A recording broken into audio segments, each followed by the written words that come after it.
Welcome to Blue Collar Mystics, the under-the-hood approach to the depths of human consciousness. So many mysteries, so little time, so many big words. That's why we aim to take the mystical and make it practical, usable in your everyday life. And you know, we want to hear from you. We want to hear your story. What happened when you started asking yourself the real questions? Like, who am I? What is this? Is it a hologram? Is this some kind of weird cosmic joke? Hey, these are the questions that we are trying to get to the bottom of as we explore the final rabbit hole together here as Blue Collar Mystics.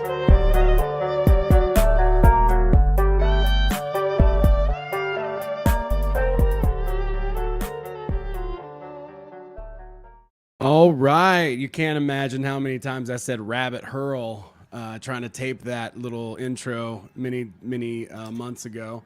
And I'm really excited actually today to actually read some of these stories. Got my friend James Thomas here, a.k.a. Admiral Hits, on the program. What's up, my friend? Hey, doing good. Dude, I'm so excited to go hang out with you in Tallahassee.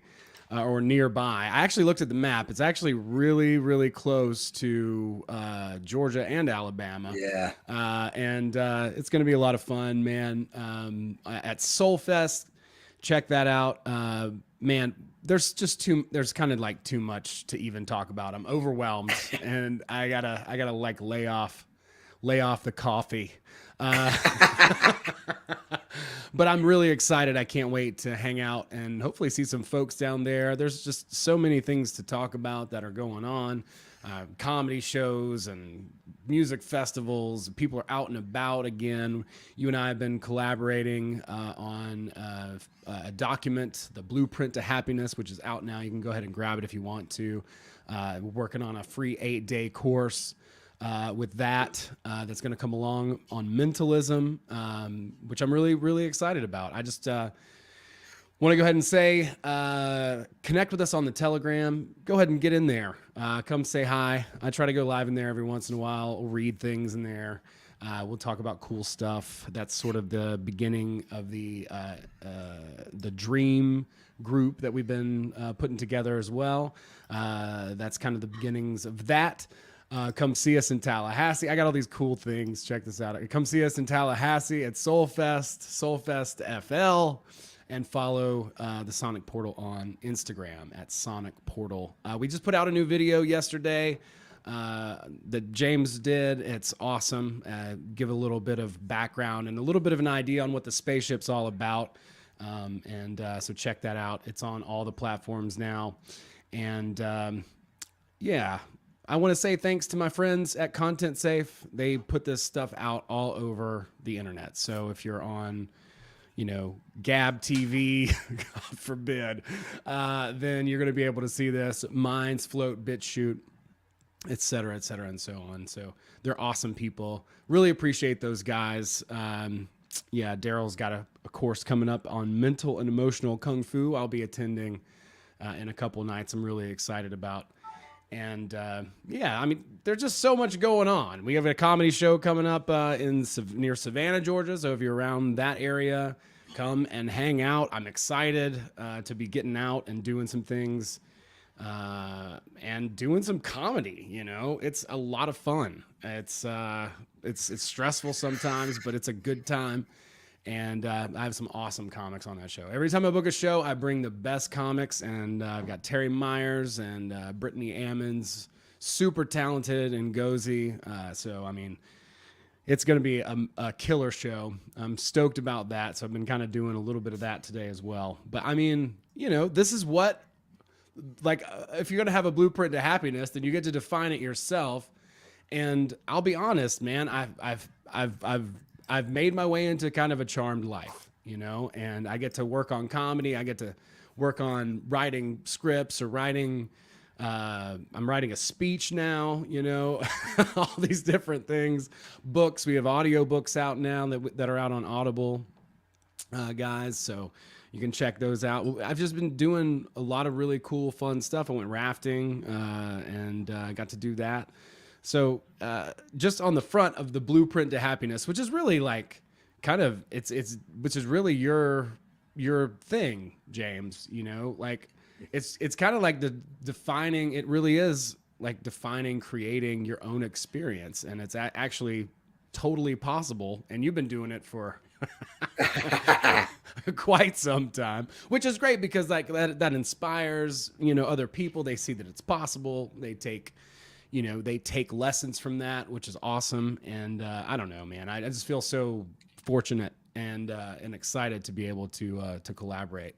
Well, the blueprint to happiness was it was an idea after immersing ourselves in 3 years of negative information to produce our movie. And they got to a point where I just kind of realized that you're only as good as your mentors. And, what's your first brick wall in life when you really just fucking go flat? Is it money, love, or health? And if you think that money is addition and subtraction and it's not created, well, chances are your money mentor, they didn't steer you wrong. They just operated from their fear perspective. And same thing goes for love and health. Doctor, an apple a day keeps the doctor away, or you keep on eating junk food, and there's a couple different perspectives. And same thing with love.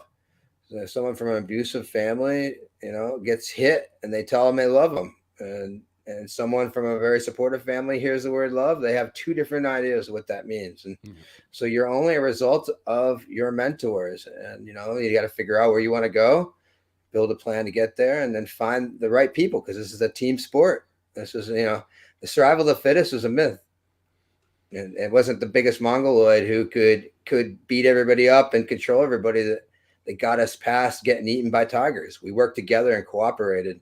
And school and and the workplace have kind of created an environment where we're all in competition with each other for scarcity. And the moment we can start pulling ourselves out of these mindsets and really evaluate where our thoughts come from, and how to start sending them in the right direction to get what we want. Yeah, man, that's very well put. And that's the beauty of it, is it is a process, but you actually can do it. You literally can start to work on the parameters and how you define your own reality, your own experience, and you can begin to alter that, right? Like Napoleon Hill's law of environment really sticks out to me, as far as what you're talking about, like being around certain people, certain influences. Being around certain people, it has a huge effect on us subconsciously. Something that we don't even really acknowledge, but the more that we affiliate and are around people that we want to that we really want to connect with, that we share values with, and who have positive mental outlooks on life, the more that's going to rub off, and vice versa, and it just becomes an upward spiral.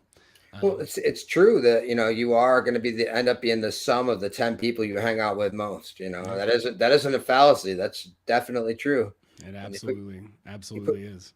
Put yourself around people that have like-minded goals and like-minded values, and you're going to absorb what they have to offer. They're going to absorb what you have to offer, and that's the key, man. Is like when I stopped hanging out in the party, I started looking for people who could help me get to where I wanted to go, and started absorbing their messages and their habits and their, disciplined approach. Yep, that's great. Yeah, I love it. Memoirs of a Goldfish. Wow, if you could tell a story,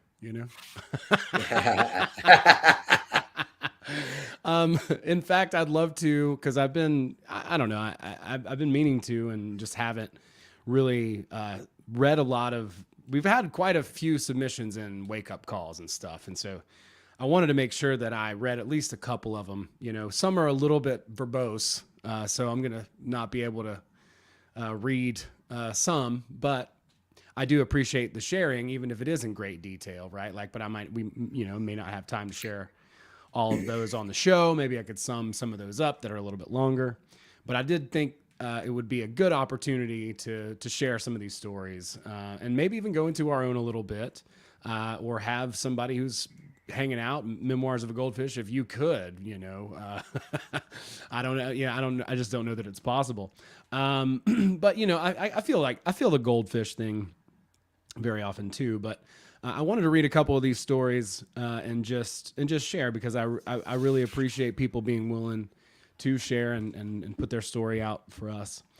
The first one I want to read is an email submission, and it came in from someone named Chris. I'm not going to use last names here just because we'll protect the innocent, I will not call myself awakened. I will describe myself only as a seeker. I'm a few weeks away from my 60th belly button birthday. I qualify that as a different bunch I hang out with refer to other events as birthdays. I've passed 3 of those. I recall feeling a need for spiritual connection from childhood. Like most American children, I thought I needed to be of the faith my parents professed. I had the Sunday school indoctrination, and later my mother had a greater interest in participation when we lived near a small rural church. I went to Bible camp as an adolescent and got saved. I can very, very much relate to this story. I now realize that I was unfulfilled by this experience in the long run because it wasn't the connection that I sought. I went from denomination to denomination among many Protestant faiths. Well, at least you didn't go to Catholicism, right? Oof. The problem wasn't the flavor or the dogma. It was the experience. The practice of Christianity did not fulfill me. That isn't a smear on those for whom it is fulfilling. It just wasn't my path. It's very respectful.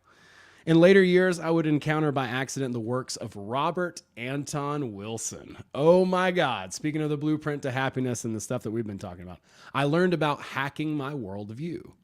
I engaged in neo-paganism, and to an extent, the path was closer to what I felt that I needed. To cut this short, I did eventually find my way to meditation. I read on the topic and eventually began to practice it. I was in a small town in Texas and no one nearby to practice with. A time later, I moved to Galveston and found a group of Zen practitioners that I was able to practice with. There's more to the story, but I feel that, on the whole, my path is similar to many others. Humans have a need for connection to something. For some, that's Christianity. For others, paganism, Islam, and so forth. People need to be allowed to explore other paths than just those of their parents. That includes the option to completely reject the idea of something to connect to. Just because their path isn't the right one, or isn't the one I feel is right for me, it is not my place to judge how others may need to travel. Chris. P.S. I stumbled onto your email by way of Rockfin's notice of new channels. So they found us through Rockfin. So thank you very much. I really appreciate you writing in, Chris. And it's a really relatable story from where I stand. And I really appreciate your tenderness in not damning an entire religion, which would be okay too, frankly. Anything goes here. We've had some really funny stories as well. But I really relate to the whole, describing as a seeker. I'm not afraid of the word. I'm starting to not be afraid of the word enlightenment. It's just like, whatever, dude. Like we're going to attain glimpses. We're going to dissolve once in a while, but it's not, I don't know. It's an interesting paradox that people are kind of, afraid to talk about, but I think we have fleeting moments of enlightenment, and it's just kind of this thing, it's just what is. It's like Will would say, probably it's better to taste sugar than to be sugar, right? And actively choosing to experience what we have here to experience as human beings is quite beautiful. So a lot of humility here, and I don't really know what it means to have a belly button birthday. Do you know what that means, James? I don't. Okay, I've never heard that expression before. Maybe somebody can enlighten us. Oh shit, I just said it. Oh no. Yeah, we had a lot of other great stories too, and I'll just share some, each time or every once in a while or something like that. There were a couple that came in via Kajabi that were pretty fun. One was been fighting the globalist demons since 1977 when they poisoned my guru to death to stop our spiritual revolution. What is happening now is but a karmic expansion of that grave sin for which the cabals will come down, crushing the cabals. Hare Krishna, bless you. Hey, Owen, Laura from Atlanta here. Here's my number. Oh, well, that's private, actually. We'll skip that one. Then there's a really long one.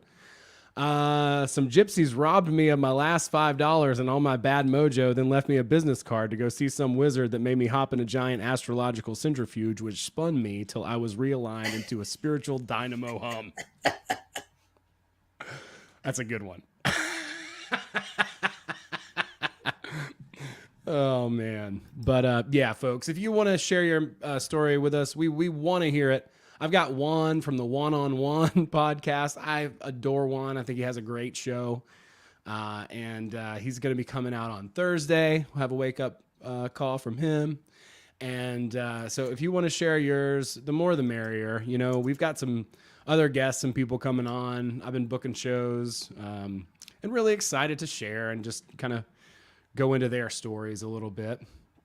And just, yeah.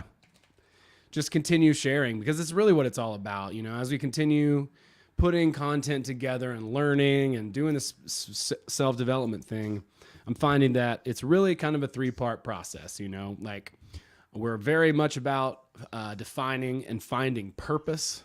And then I think it really becomes about sharing a story, right? Like taking what your purpose is and what you've learned and wrapping that up into a story.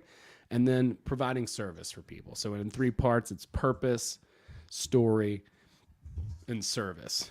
And that's really kind of where we're able to go and be. Like there's no making it. There's no end all be all. There's no moment where like everything is now okay, right? Like we're always and forever moving forward and doing the next thing. Like even when you get there, right? Like some people have attained meteoric success and they're still completely, unfulfilled. They're unhappy. They wish they were somebody else. They wish they had someone else's accolades or were taken more seriously or this or that. And you think, like, certainly this person has made it, but there's no making it. There's just continual progress all the time. There's no end to really anything. It's one of the smartest things I think David Data ever said is there's really no end to anything. And that's a big like trap that we get like tricked into. Like, I think that there are sort of steps and graduations, like you get to an improvement and you get to, graduate, you get to have a little bit more fun. You get to have a little bit more freedom. And then that whole like cliche about freedom and responsibility starts to happen, where you can't just sell everything and like go hit the road. Like sometimes it's tempting, but I think there's also a way to do it in a way that's really kind of the best of both worlds. People say you can't eat your cake and have it. You can't have your cake and eat it too, but I've never understood that expression because what the hell else am I supposed to do with this cake? Throw it. I'm definitely going to be eating it and I already have it. So fuck, what am I supposed to do? Yeah, I just think that's sour old people before electricity. I'm going to have my cake and I'm going to eat it and I'm going to lick the plate. Yeah. And we're going to have a great time. It's going to be a lot of fun. That's what it's all about. But yeah, the stories, that's really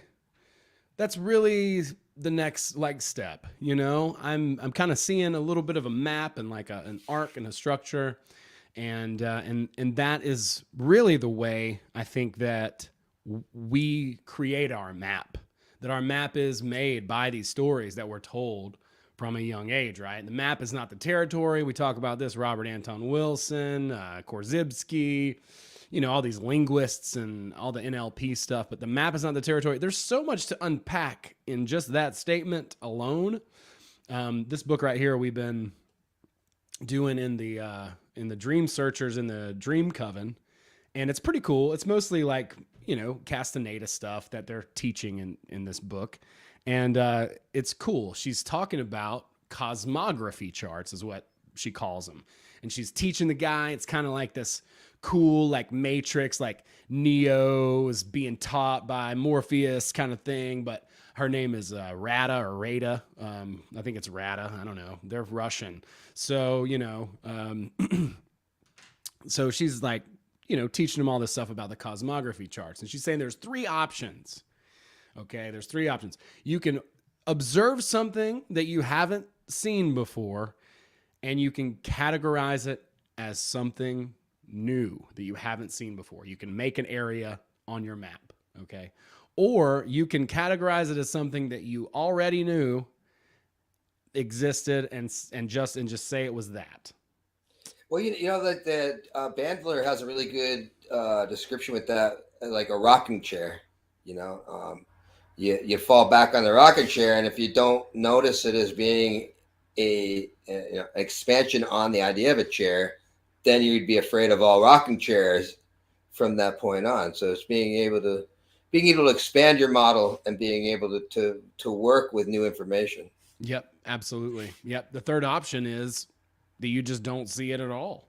You don't have a place on your map that says, "Oh, shit, that's a new thing," or that's already a thing that I've already, known about. So those are kind of the three options. So when we're operating in the world, take it into mind and ask yourself, what am I not seeing, right? Like what do I not have a way to categorize or identify? And there's this part of your brain called the reticular activation system. It's the part of your brain that kind of tells you what to pay attention to. You start to reprogram that, and you will start to see things that you didn't see otherwise. It's just like learning a new skill, like you start to learn all the different components, right? It's the trivium too. You get the components, and then you put those components together, and then you demonstrate that you understand and have a working knowledge of those things. Well, it's kind of like a high prioritization in survival. It's just like our minds can't process 100% of the data, right? And so we would be just bearing ourselves down with constant facts that don't mean anything to our survival and our now. And so, our brain moves down to that 10% and to filter through what is most important in that moment.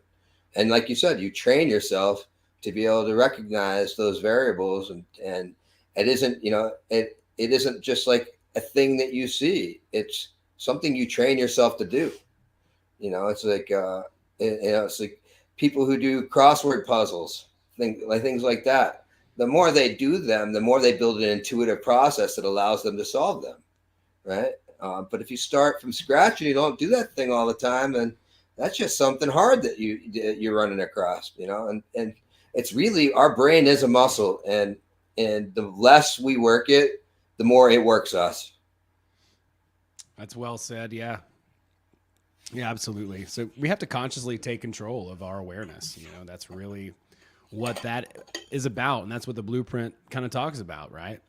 And understanding we have to set up ourselves in order to be able to do the thing that we want to do, whatever that is, and be a little bit flexible about it too, right? Like it's good to have a good strategy that is a working strategy, but also be flexible within that, because as we know, we can't comprehend all the variables with our mind. And if we don't, like James said, learn to control our mind, it totally controls us. And that's the basic framework for everything. No bueno. Like today, even, most of my days are pretty awesome. And today was like started off as one of those days like, meh. And I literally caught myself several times with, I wouldn't say toxic, but aggravated or off task thoughts. Letting the situation, like for instance, I had to deal with a bunch of documents and change my address and become a resident in a different state.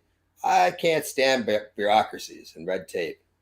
And I really started to let that process like permeate my consciousness. And I was like, wait a second. I was like, no, like I can't let this do this right now. I'm in control of this. I'm making the decision to get control of this moment. And the more that I did and practiced that and became aware of how I was thinking and feeling, the day just the trajectory just skyrocketed. You know, it started low vibration, and now I mean I just been knocking down all my ducks. Nice. You know, it's just like, but you catch yourself. If you can build those skills and really be aware of what is on your mind and where you're going with it. I mean, it's the beginning of creation. You're literally, if you're not controlling that, you're creating your own misery, and you have the opportunity to create whatever it is that this blank slate allows you to do it with the resources you have. Yeah, that's awesome.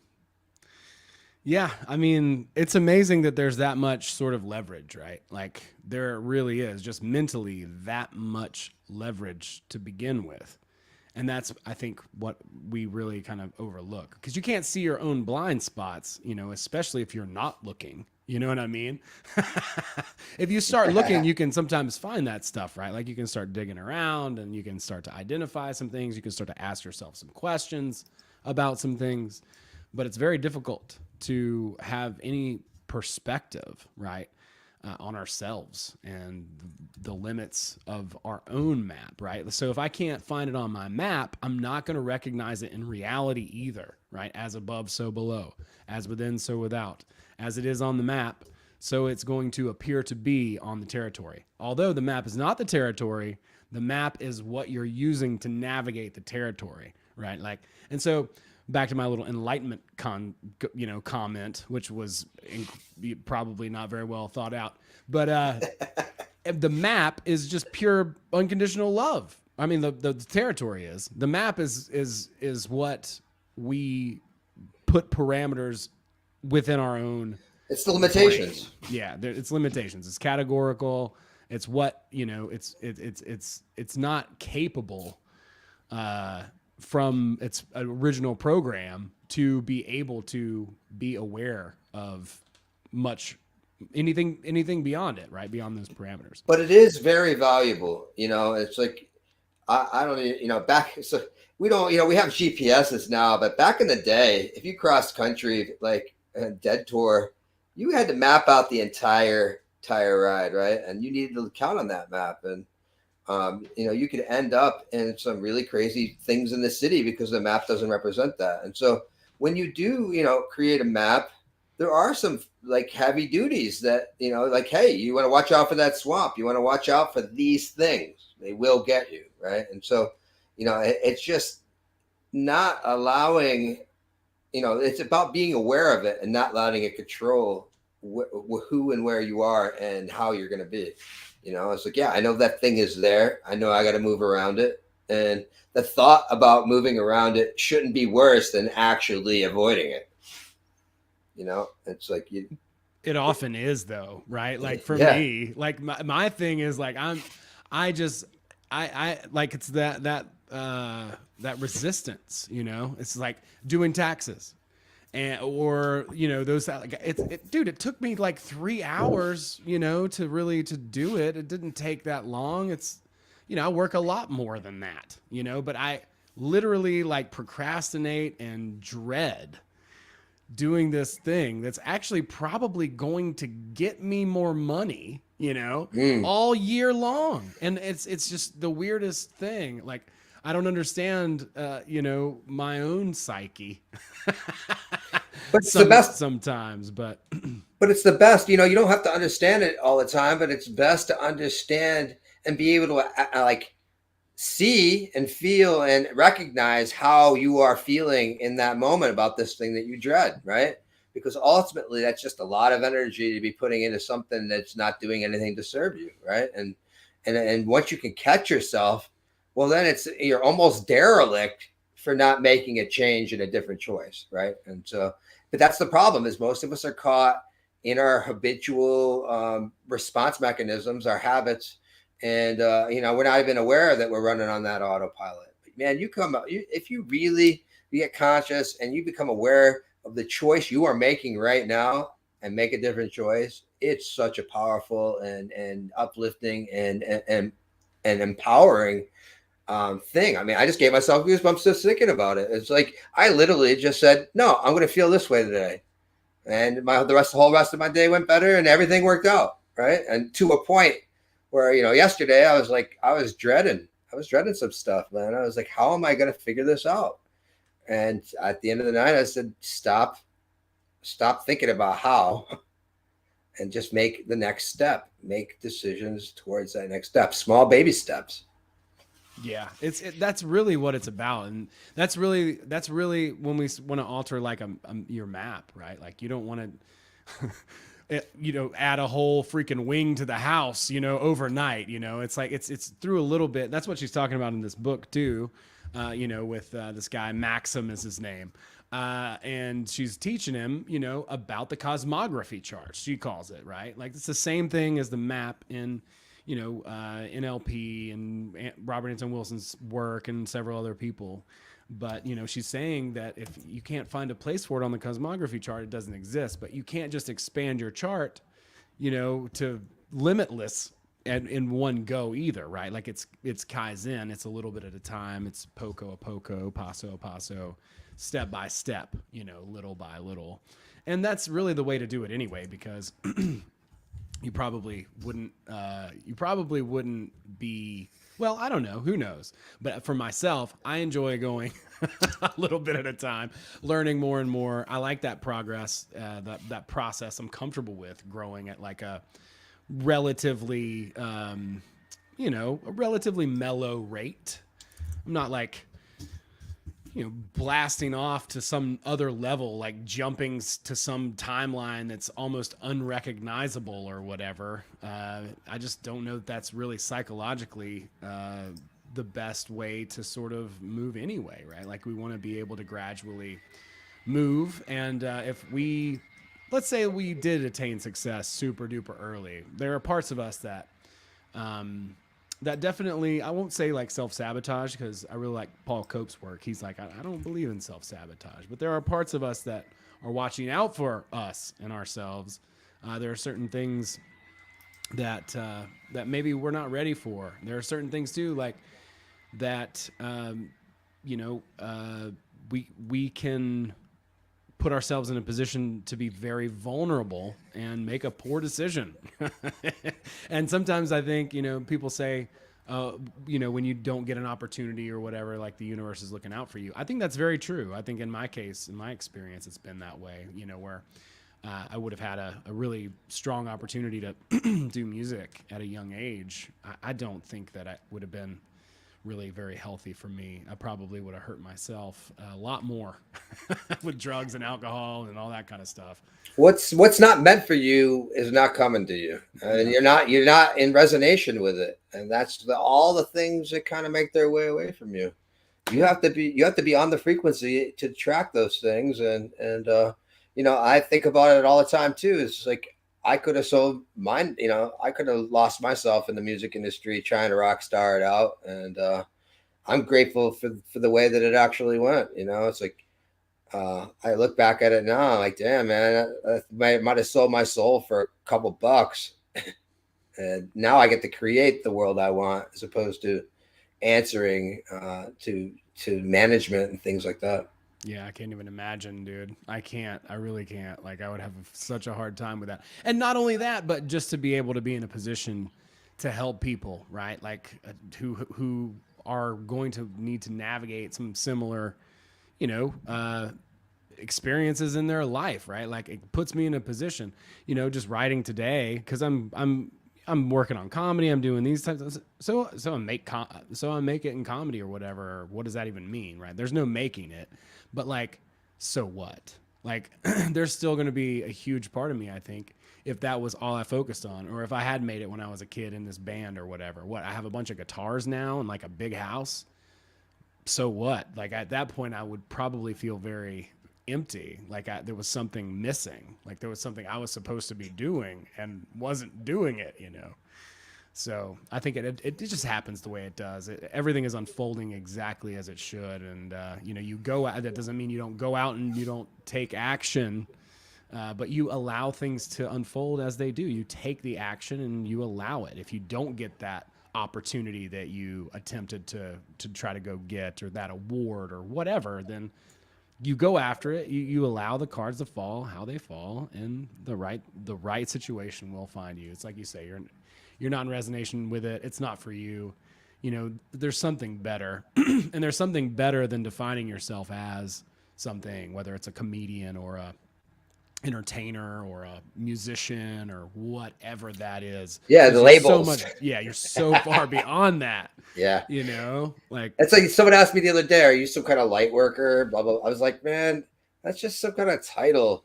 Like, I do so many things, and I don't even like that title, really. I mean, I'm an artist. You know, I'm just coming up with things. I'm creating. I'm spending my time trying to make my life better and other people's lives better, and whether if it's through laughter, through vibration, through movies, through whatever, you know, it's like those are just modalities for expression. And I think too much is focused on turning our artistic ideas into money instead of just creating for the sake of creating. And you know, most of the people who really do end up making it, they just created and created and created and created until finally that tipping point came, you know. And you know, it's not about monetizing what you love. It's about doing what you love and letting things kind of breathe and happen, you know. And that's kind of, you know, where I'm at now with most of my projects. I fought and would just like bad, like so much masculine energy. I'm just gonna will this. I'm gonna get all this done. And ever since I stopped trying so goddamn hard and just started just being and making the next most important decision, or the next, you know, taking the next big step, or today's most important task, that's what leads to happiness, is in the moment, man, is being fulfilled and creating and being happy with how you're spending your time, because time is our most finite resource. We're not getting any of this shit back, you yeah, know. dude. And Time and people, you know, like the you know, people that we get to associate with and work with and, you know, and collaborate with, the people who are here hanging out with us on this live stream. I'm watching the comments, guys, and I really appreciate you all for being here. It's so good to see so many wonderful people. Serafina, Honey, got Don. What's up? What's up, everybody? Glow Within 555. You have a lovely smiley face emoji. What can I say? Thanks for being here. I don't know your actual handle. Memoirs of a Goldfish. Great freaking handle, though. Like, I think you win. Nice to meet you, Flo. Cheers to you. Awesome name.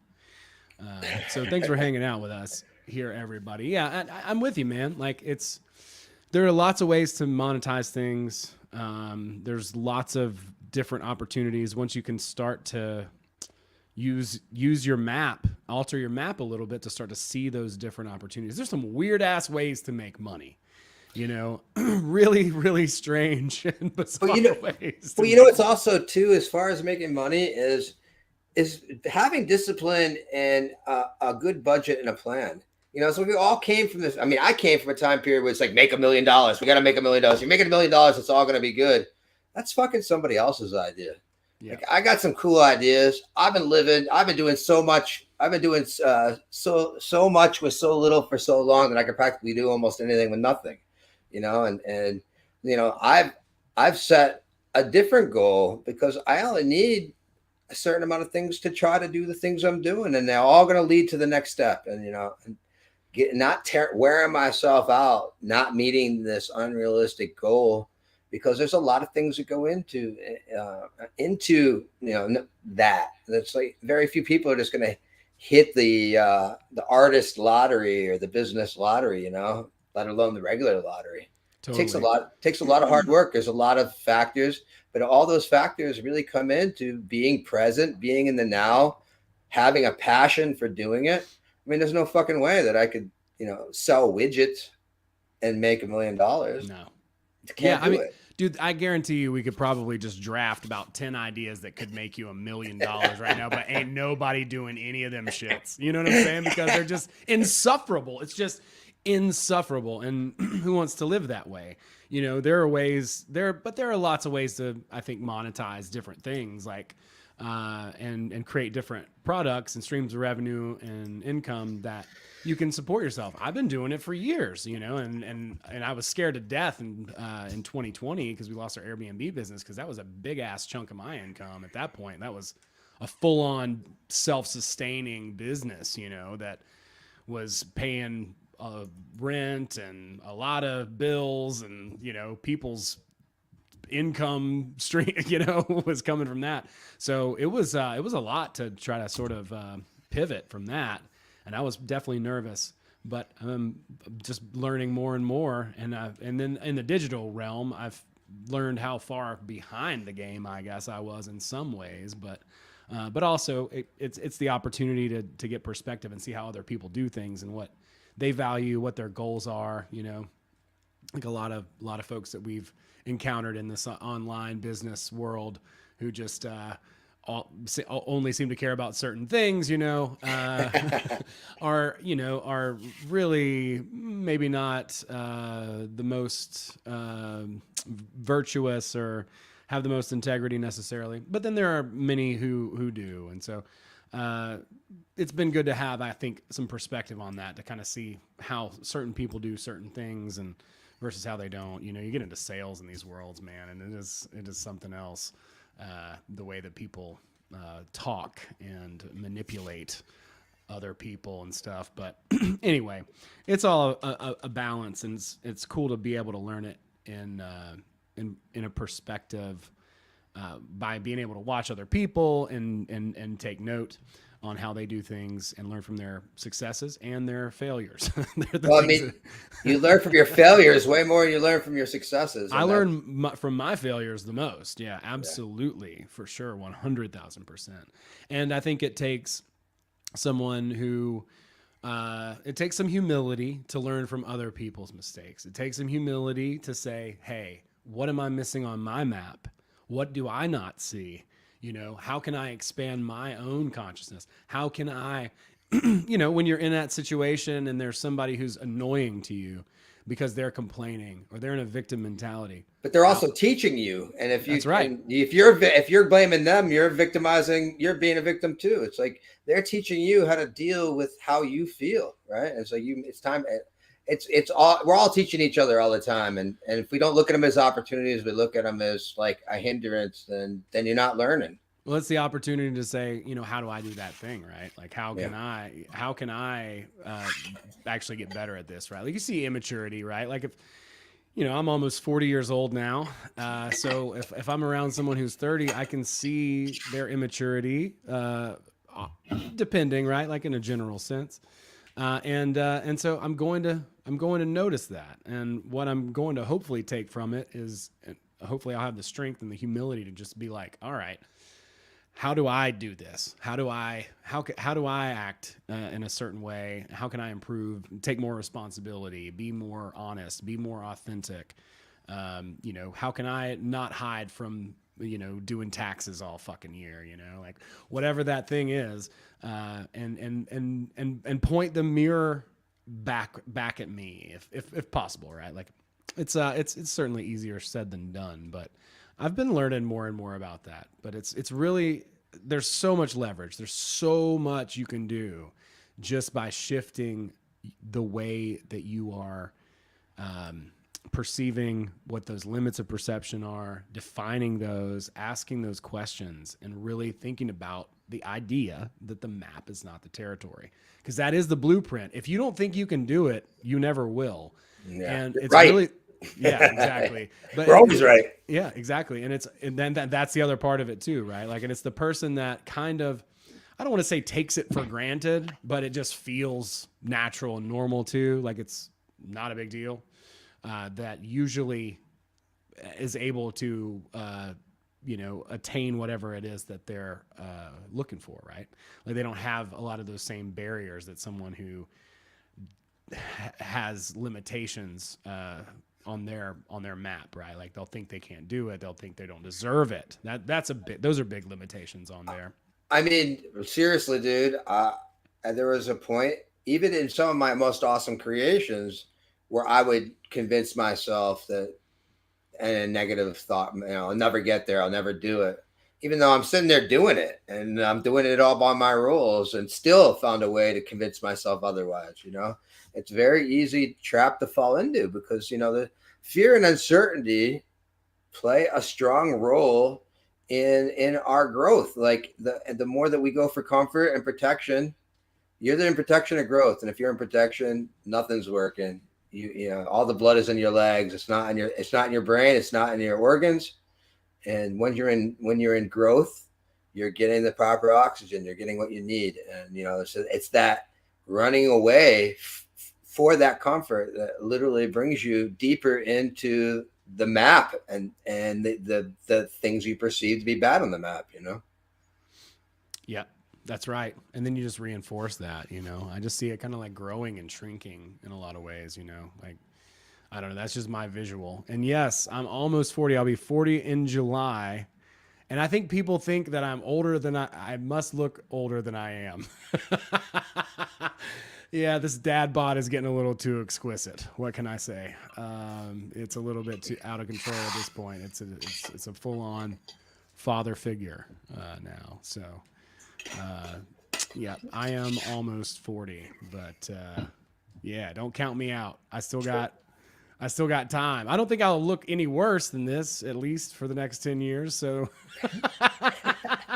hey man, not smoking, not drinking, and drinking water make you, keep you looking young. Right on, man. I used to smoke so much. I smoked so many cigarettes. I thought I'd never ever quit, but I did quit. I want to say 3 or 4 years ago, exactly when that was. But yeah, and that definitely changed. I started eating a lot more after I quit smoking, because I was like, I got my taste buds back. So, so my taste buds came back and I could taste things again. So I really did start to really eat a lot more. So that's what happened for me as far as that goes.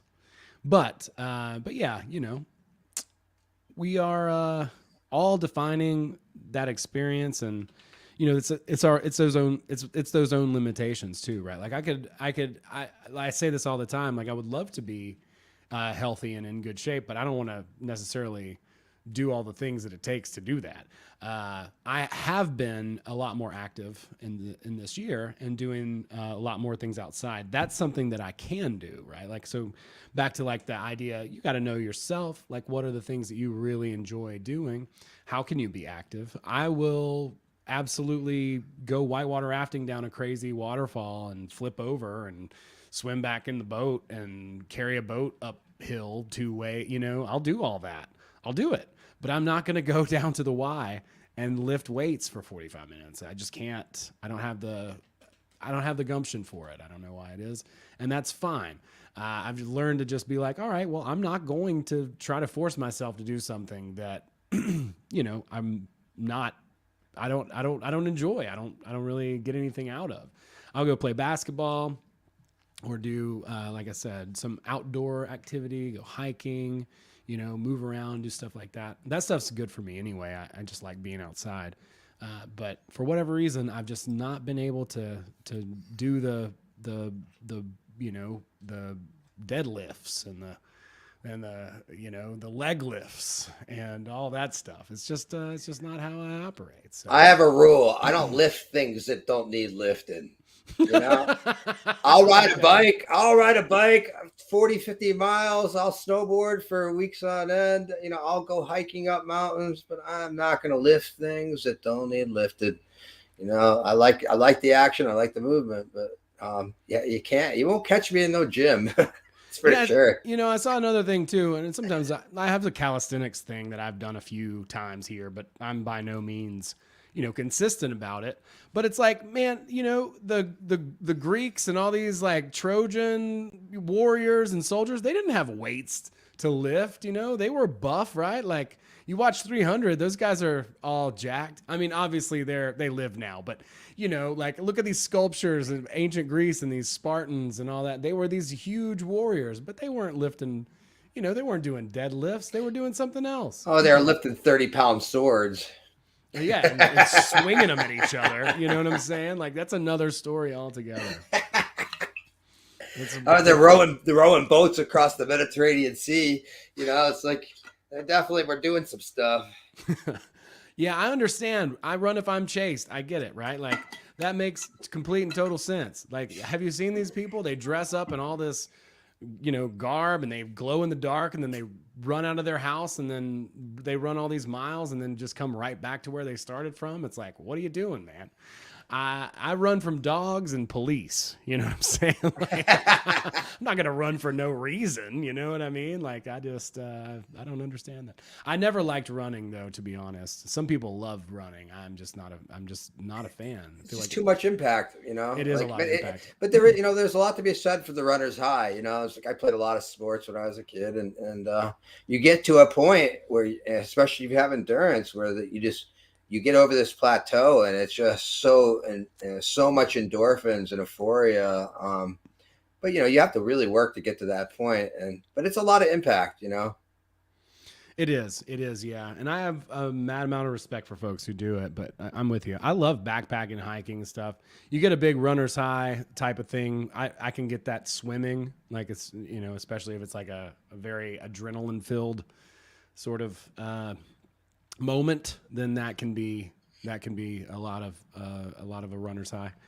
But ultimately, it's like you just got to choose whatever you resonate most with. Totally, and that's what you're going to do, and that's the power of the now. And you get into that mindset and that activity, because it's really it's about stilling the mind and moving the body, yep. Right? And if you find a way to engage in both of those things, it'll really take you a long way. And it's the same thing. If your mind's overworking, do some writing. If you can't think very much, do some reading. It's like there's very simple solutions. We just weren't given the instruction manual to this technology, and that's right. That's right. They painted it on caves. I don't know if we got the message. You know what I mean? Like it didn't get passed down in like a PDF form or something like that.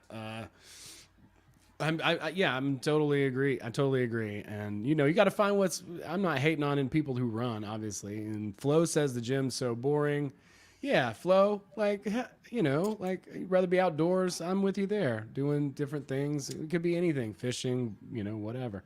You just got to find what you enjoy, what works for you. And I've been more active this year than I have in, probably 2 or 3 years, probably, I would say. So I at least get out and walk every single day and ride my bike to the coffee shop or whatever. I do something active every day. So that's good. See, I've always been super active. And when the pandemic hit, I started writing screenplays, and I just hit the brick wall. I just started writing every day, and my body was like, what are we doing? It's like, and I'm still, trying to get really back into that flow of activity. I mean, it's a balance, and that's why I will seek that recreation outside, in the sun, like in the water, in nature. I feel like it's really nurturing and fulfilling for me personally. Mm-hmm. And so that's what I seek after. And if I can get that once or twice a week, then that's enough to keep me really productive for the rest of the week. Like, I'll take a walk today, but dude, I wrote a bunch today. Like I had a big day. I wrote all kinds of stuff, and I was super productive. Now, if I was just stuck inside all the time, trying to be productive all the time, and then not doing those other things, right? And that's super out of balance. There's something that is missing there too. Not to mention experience itself. You can't. It's hard to write anything if you don't have any experiences. You know what I mean? Like you got to have something to draw from.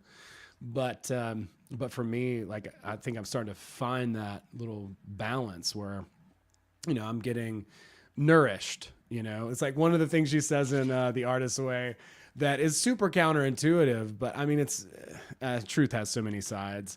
But she says that treating myself like a precious object will make me stronger, which is a little bit counterintuitive when you think about it in the first hand. Like what, you're just going to get soft, but it's actually really about thinking about how important you are, and actively deciding how you're going to use your time, resting and intentionally, recreating intentionally, and making your mental health state go up, because you're going to be a lot more productive and creative if you're in a good mood, if you're happy, if you're getting sunlight and vitamin D and endorphins and those types of things.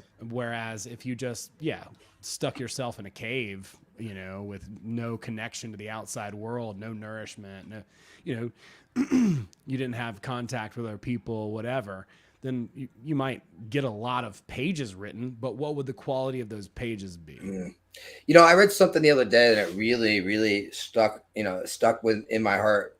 It said, treat yourself like you're somebody you're supposed to take care of. And it's like, I think a lot of people have a lot of things in their life that they take care of all these other things, but they don't look at themselves as this responsibility that they have to take care of the same way that they take care of their children or their pets or their business. And it's like, like literally, you are the most important thing to take care of. It's like you are going to have you. You're born with you. You're going to die with you, and taking care of you, and really finding some of those sweet spots to live life. It's like, take care of yourself like you're somebody you're supposed to take care of. I love that. I think that's really, really good, because I definitely would take much better care of myself if I was, right. Like it just is what it is. Like I remember my grandfather being in the hospital and going and grabbing him food and, and just like pampering him, because you could, and it felt good to do that, but if we can maybe do that ourselves to ourselves, I think that's really powerful. I think it'd be really, really cool. That's definitely something we're thinking about, and I think the quality of choices can go up as a result of that, like absolutely. You won't just throw crap in your body if you were taking care of someone else. You'd be like, no, you need to eat some some vegetables or whatever it is, and that's, I'm immediately shifting the way that I would take care of myself versus taking care of someone else. So that's a really good. Little... It really boggles my mind, because I do what I want whenever I want, but sometimes the care isn't there. It's like, I mean, on any given night, I probably get 4 hours of sleep. Not because I'm deprived. It's just I got things to do. But so every now and then I'll lay down and just stay in bed for an extra 2 hours and be like, yeah, not a big bad deal. I think I need this. It's like getting what you need. Give yourself what you need and not feeling bad about it. It's like you deserve it, and you're only you, right? It's like, if you don't feel good, what's the point? What are you doing here? Exactly. Yep. Exactly right. Take a nap. Neville Goddard took a nap, I think, like every day, like that was his thing. I think he had like a glass of wine and a nap, like a cheese sandwich or something. I don't know. But, every day he took a nap, and just in the afternoon, and that was his time to just turn his mind. He would like do his visualizations or whatever, and so whatever works for you. They say naps are great. Meditation, is great. Whatever it happens to be, but yeah, you got to take care of yourself. You got to love on yourself. You hear that so much, it's so cliche, but I think putting it in that frame, like, hey, how would you take care of yourself if you were somebody else taking care of you?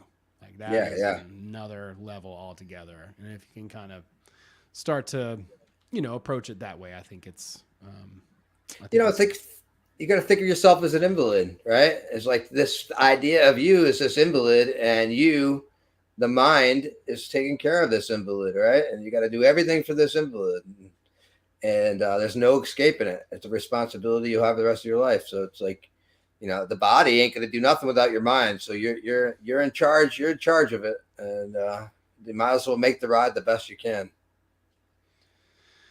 Absolutely, and it's so far pretty freaking good, like I mean, I can't help it, man. Like I almost felt guilty today. I'm like, man, I get the opportunity to wake up, and write and, take a walk, there's iced coffee in the fridge. I have clean water, there's a lot to be thankful for.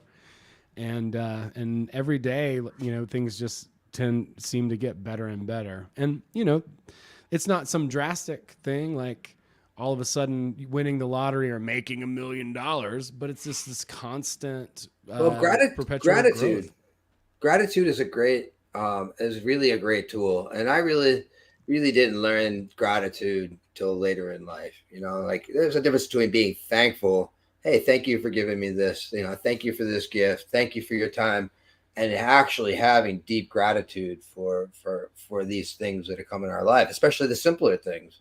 So we all take for granted the water that comes out of our faucets, right?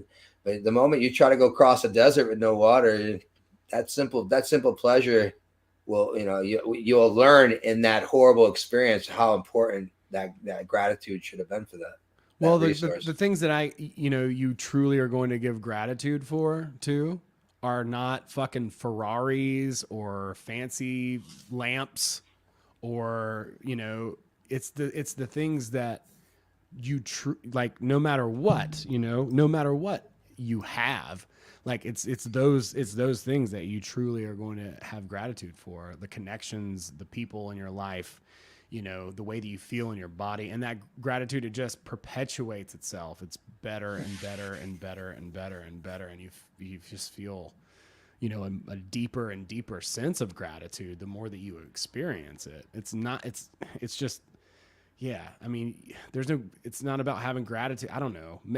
You can have gratitude for objects. It's not that I mean that, but that's not where the richness of the experience lies. That's not where the true joy comes from. Like it comes from connection, and connecting to that which is what we all are.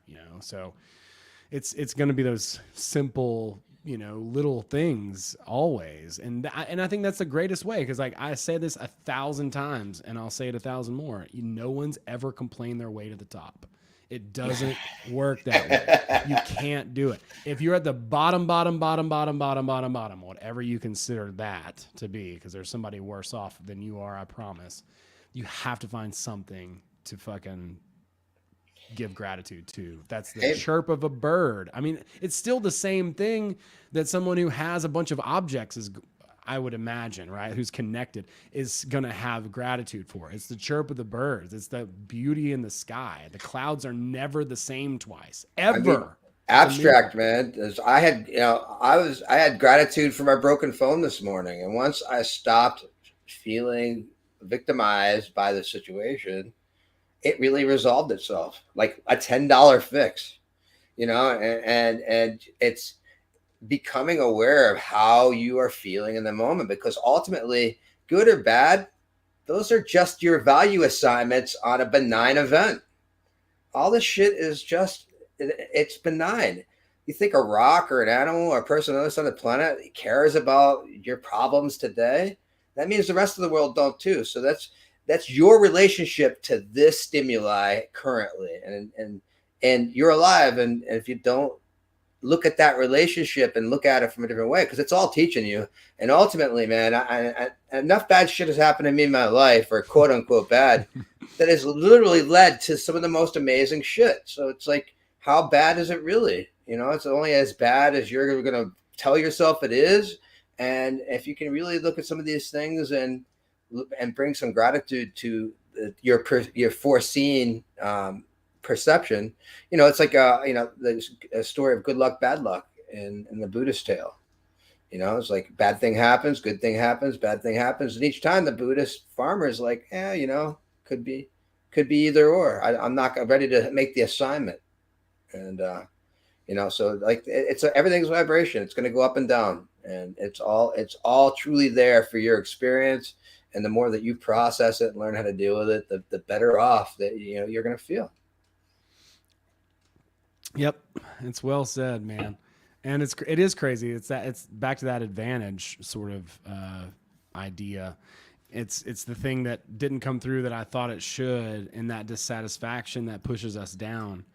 When the thing that you thought should have come through doesn't, it just means that there's another opportunity, and it's probably a better opportunity. And I've been on both sides of that. right? Like I've been in the place where I manifested the opportunity that I wanted. And that felt really good. And then I've been in this place where I didn't manifest the opportunity that I wanted. And that worked out better than me manifesting the opportunity that I wanted because I got an opportunity that I didn't know existed, right? So what's the most important part of that is how you feel during that ride, right? Is how you're choosing to feel during those linking moments, right? I don't know how many times I've dreaded trying to enter a festival and it's so crazy and there's so many people and we got to do all kinds of things. It's been 2 days stressing, and then get there and it's an easy in. And Yeah. so what does that mean? I spent 2 days beating myself the fuck up, making myself feel like shit about something that hasn't happened yet. And then the thing that I was fearing or loathing wasn't even a thing, right? And so like that's 2 days of like just solid beating myself up. So the awareness is really what needs to happen, and having that the inner guardian, back to Vadam Zealand's, we if our inner guardian is working, and we're finding ways to cope that are healthy, and transmuting some of these things, it really leads to some of the other stuff.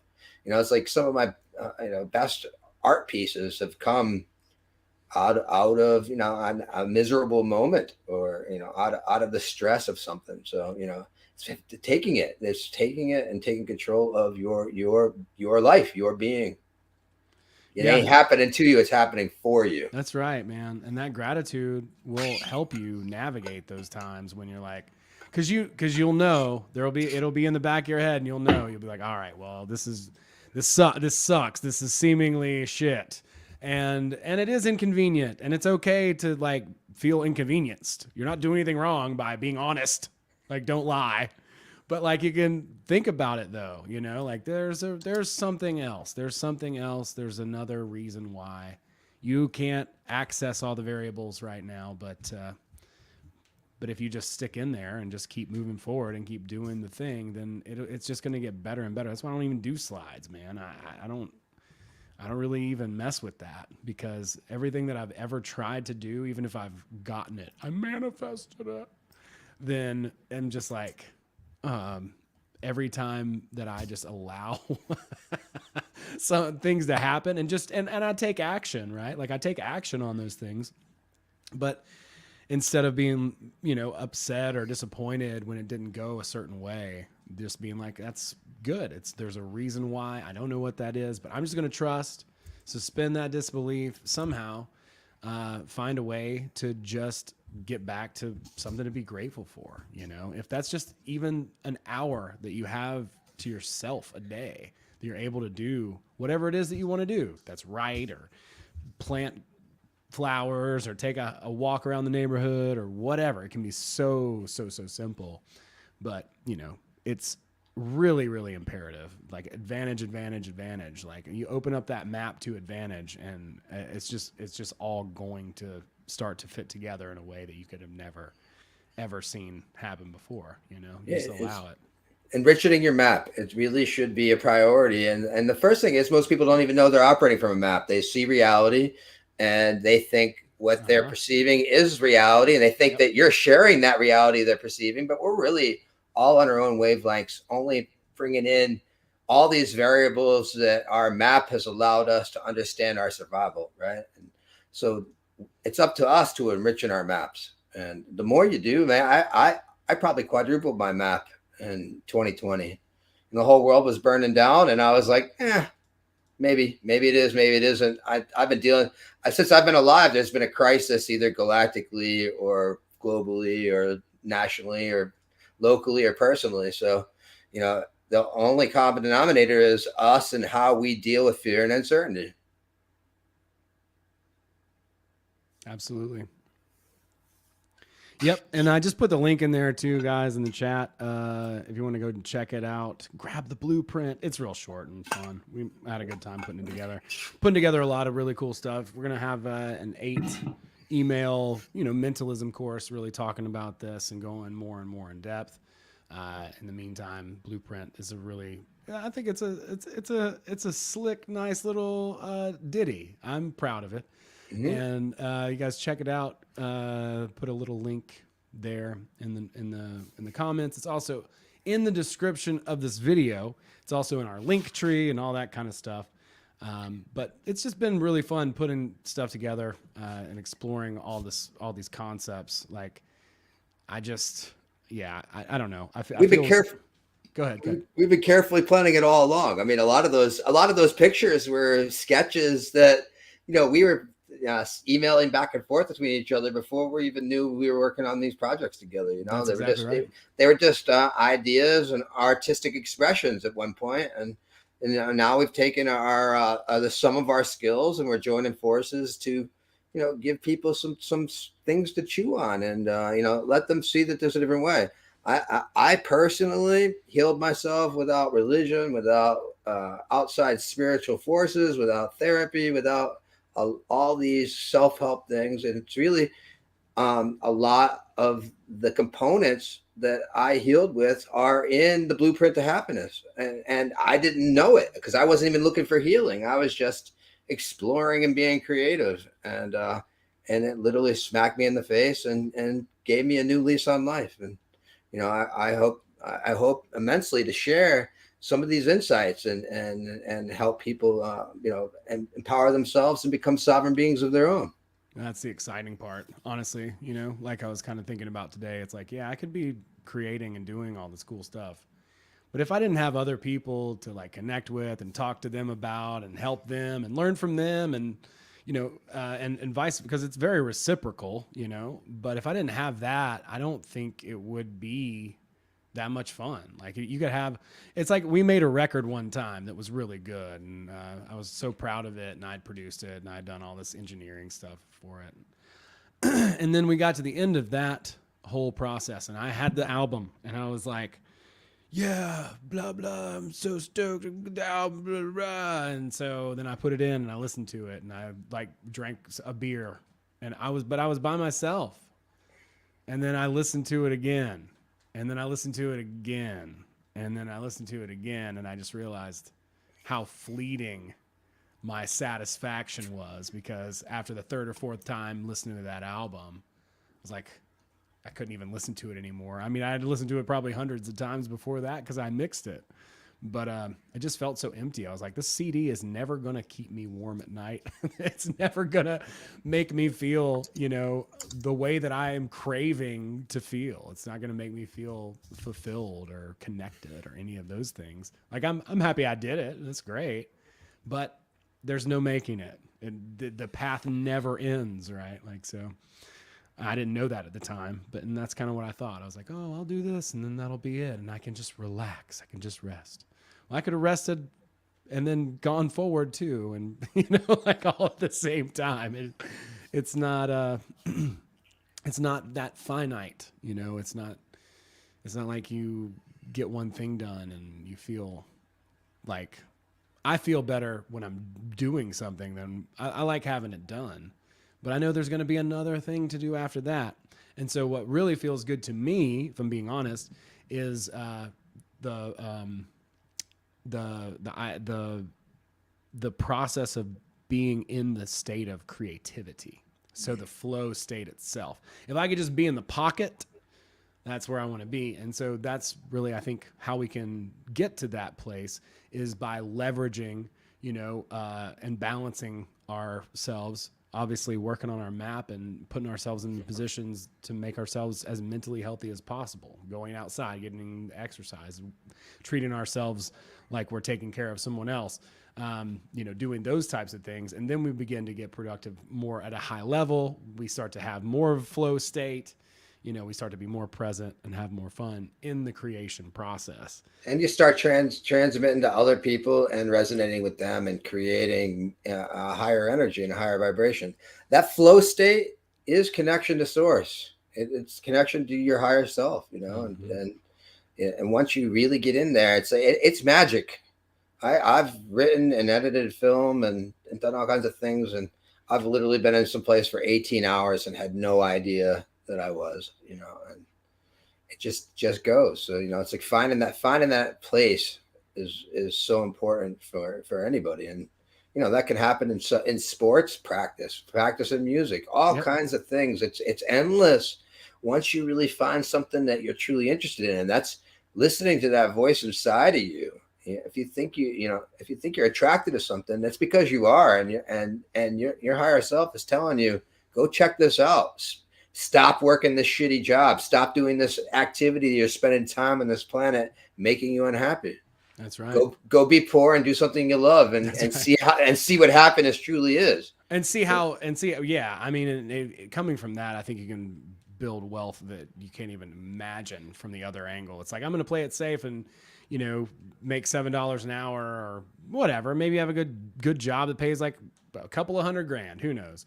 But you play it safe in there versus, like you said, you got to venture out. Maybe you got to be poor for a little while. But if you really do pursue what you're curious about, then that will lead to your passion, and that passion will lead to your purpose, and that purpose will lead to fulfillment. And that is way more wealth and riches than any amount of money, especially a secure amount of money from some company that may or may not go out of business tomorrow. But that's what really leads to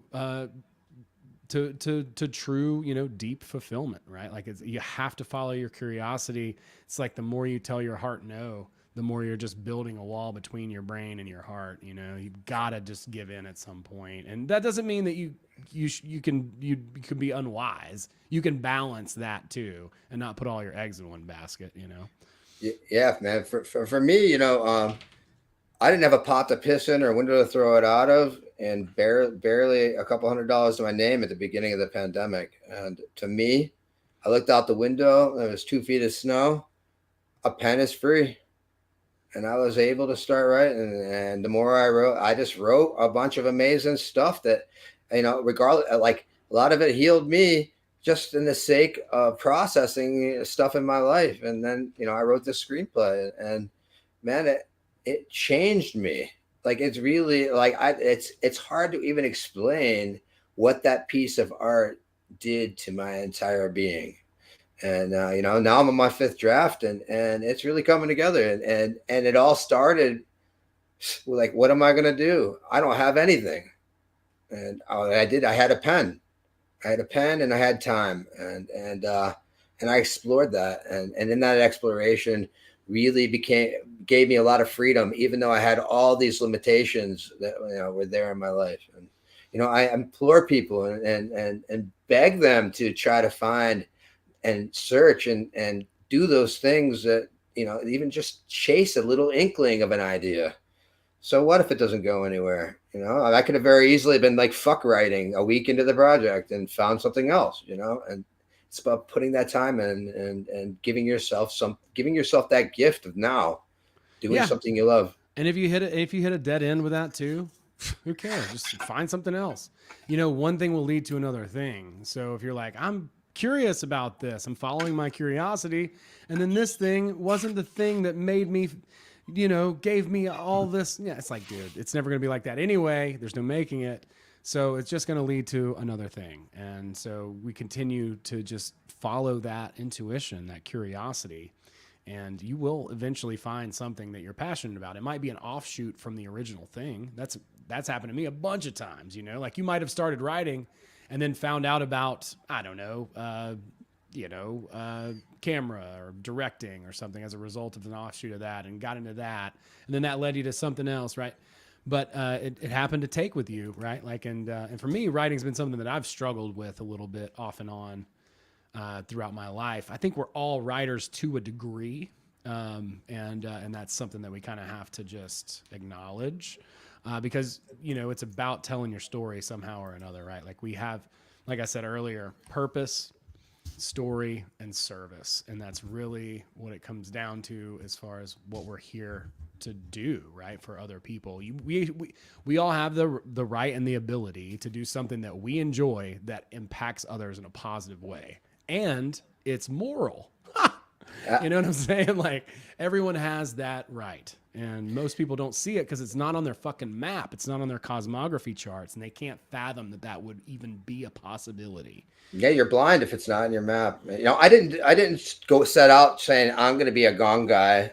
Right. I was out making a movie and gongs found me, Right. and like I didn't make that decision. It just happened. And it happened through making another decision to be creative, and it just, you have to get out there. You have to put yourself out there. You have to explore. You have to keep on looking. And, if you don't put that effort in, TV ain't going to give it to you. It's just going to give you the next product. And, so, I really, really, I can't say enough about the creative process and what that can do for you.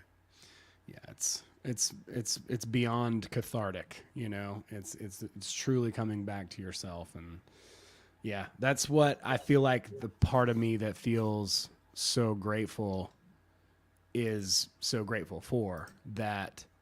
And I had a dream not too long ago. Like I had a couple dreams. One was weird. Dreams are weird, right? But like we're learning to decode dreams and stuff. And so I had this dream that I was going out into this dark, murky water and pulling up body parts out of the dark, murky water. And it was real gross. They were big body parts, but that was me recovering parts of myself, right? Like missing parts of myself.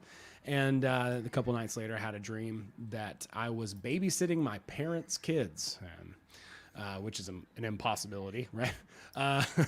That we get, it was like, what? But so they were me, right? Like those everything in the dream space is kind of you. And so those kids were me, and the little girl at the end of the dream gave me like this big hug, And I interpreted that as like, that is like my inner child. I don't know. My feminine, part, my subconscious mind, just saying thank you. Thank you for acknowledging me. Thank you for paying attention to me. Thank you for seeing me. Thank you for taking months and months and months to write nonsense in notebooks. I mean, dude, I can't even begin.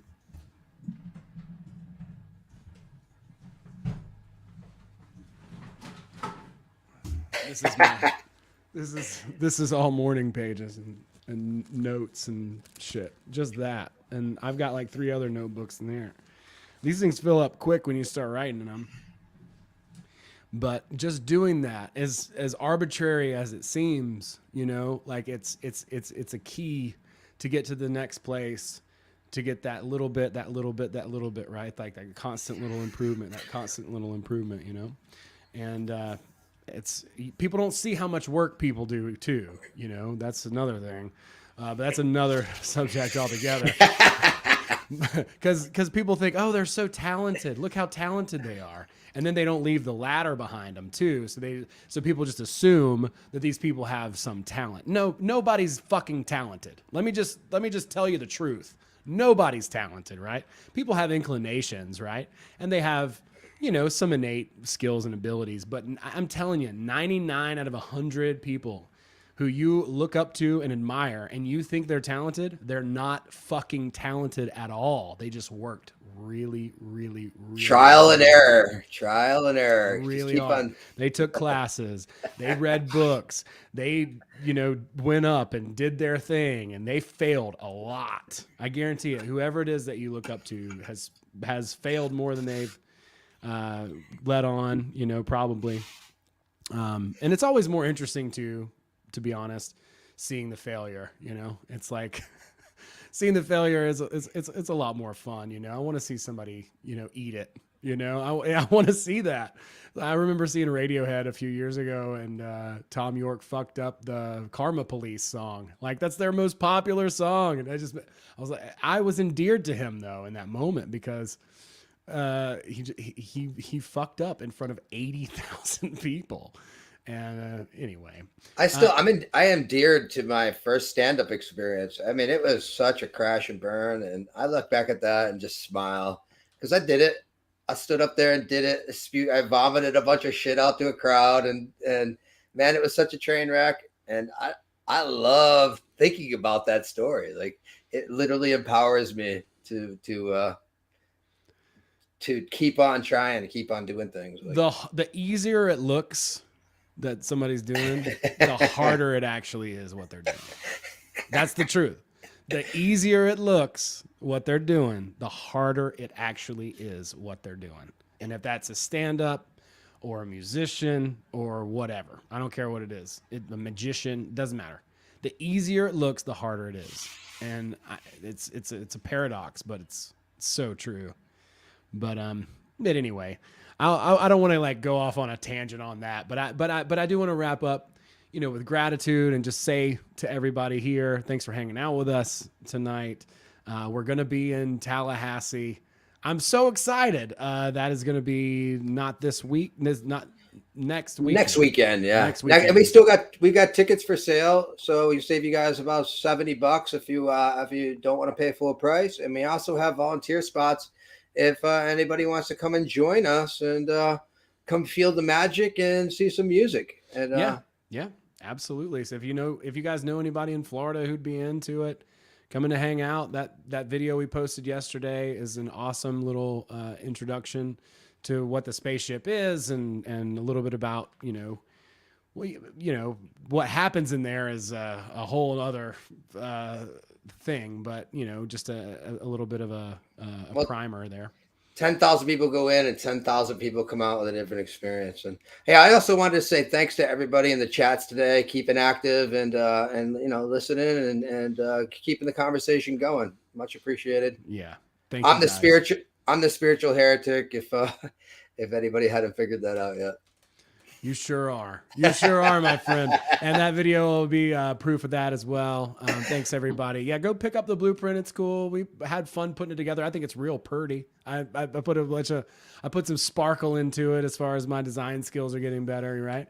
And that's not a talent, okay? I've just been doing it and doing it and doing, and sometimes sluggishly and still improving a little bit at a time. And over. So go check that out. That's bluecollarmystics.org/blueprint. You can get that. You can also just get it from the main website too. But it's a little bit busier over there. And so, yeah, come check us out if you're around in Tallahassee. Near Tallahassee, southwestern Georgia, southeastern Alabama, that little area there, the sort of armpit of the United States, I guess you could call it. And it won't be too hot. We'll have a lot of fun. But yeah, come hang out with us if you're around. Pick up the blueprint. Let's see what else. We'll be back next Tuesday, and we're really looking forward to an amazing and exciting summer. Lots of really cool events, and who knows what is going to happen, but it's going to be a lot of fun. So thanks, everybody. Good night, everyone.